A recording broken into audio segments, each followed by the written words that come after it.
Inilah kesenian Gembyung, sebuah kesenian tradisional yang masyhur dan lestari di kawasan Subang, Jawa Barat.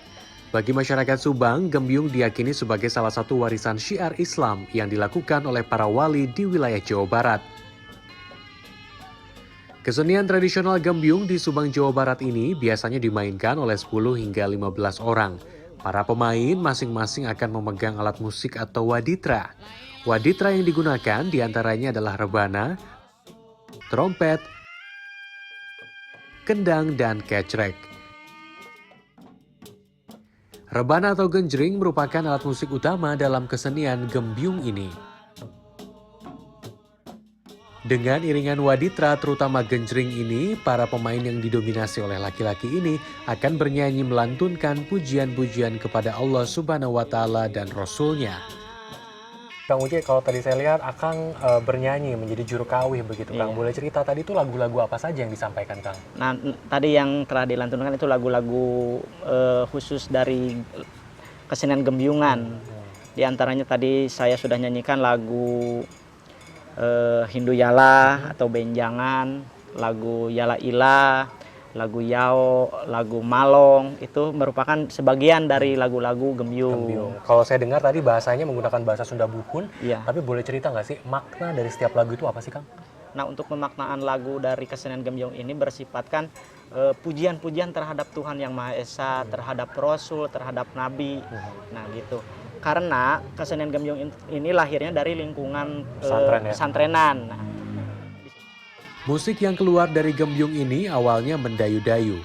Namun tak lama kemudian musik yang dihasilkan berubah menjadi energik. Hal ini kerap menjadi daya tarik para penonton untuk menari. Di Subang, Jawa Barat ini proses menari kerap disebut dengan ngibing. Dalam pertunjukan Gembyung, tak hanya yang menghadirkan adalah para pemainnya saja, tetapi juga siapapun yang datang yang melihat pertunjukan kesenian ini bisa datang ke dekat para pemain Gembyung untuk kemudian menari. Baik laki-laki ataupun perempuan, gerakannya juga tidak berpola alias bebas.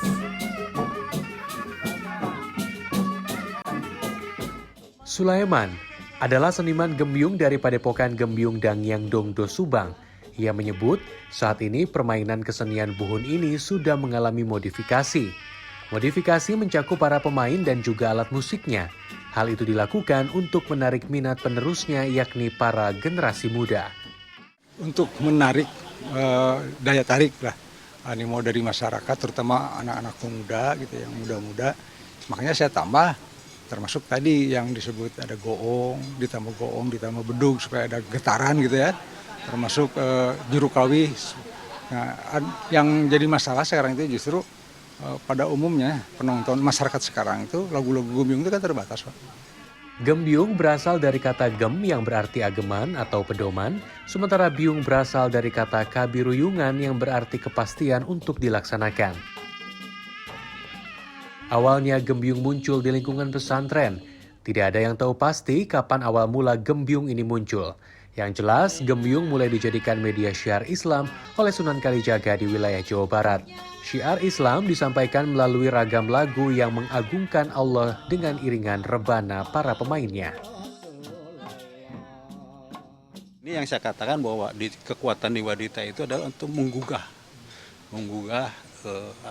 yang memang kan ada unsur artnya ya, setiap manusia itu ada di situ. Barulah nanti komunikasinya di situ melalui tembang itu. Tembang yang memuji Tuhan. Ya, memuji Tuhan dan sebagainya gitu ya. Seperti tadi kan penguatan dua hal sebetulnya. Dua hal itu tentang masalah keesaan Allah, la ilaha illallah. Kemudian Muhammad utusan Allah. Dan penegasannya itu di kata Sunda wae. Aiwa itu saja. Jadi la ilaha illallah itu kan tidak Tuhan selain Allah saja. Jadi berarti kan tidak ada bandingannya gitu. Sementara di kawasan Subang, Gembyung sendiri sudah mulai muncul sejak abad ke-15. Bahkan pada 2019 lalu, Gembyung sudah menjadi warisan budaya tak benda karena usianya sudah lebih dari 50 tahun. Jika dulu Gembyung dikenal sebagai seni ritual, namun kini lebih dikenal dengan seni pertunjukan. Kita berupaya untuk mengubah fungsi dari seni ritual menjadi hiburan seperti tadi. Jadi seperti seni-seni populer lainnya diangkat, dikembangkan, ditambah unsur-unsurnya yang tadinya Gembyung nggak seperti ini. Hanya merupakan kawi laki-laki, sekarang ditambah torompet, ditambah juru kawi, ditambah ibingan, dan penonton bisa ikut. Nah itu adalah salah satu upaya pengembangan dari segi materinya. Warisan Karuhun ini tak hanya masyhur di wilayah Subang, tetapi Gembyung juga berkembang di Sumedang dan juga Cirebon dengan gaya masing-masing. Gembyung diyakini berhasil menyelami hati masyarakat saat itu untuk meyakini Islam sebagai ajaran damai dengan lantunan-lantunan ilahinya. Kiki Aryadi, Rizky Rahadian, Subang, Jawa Barat.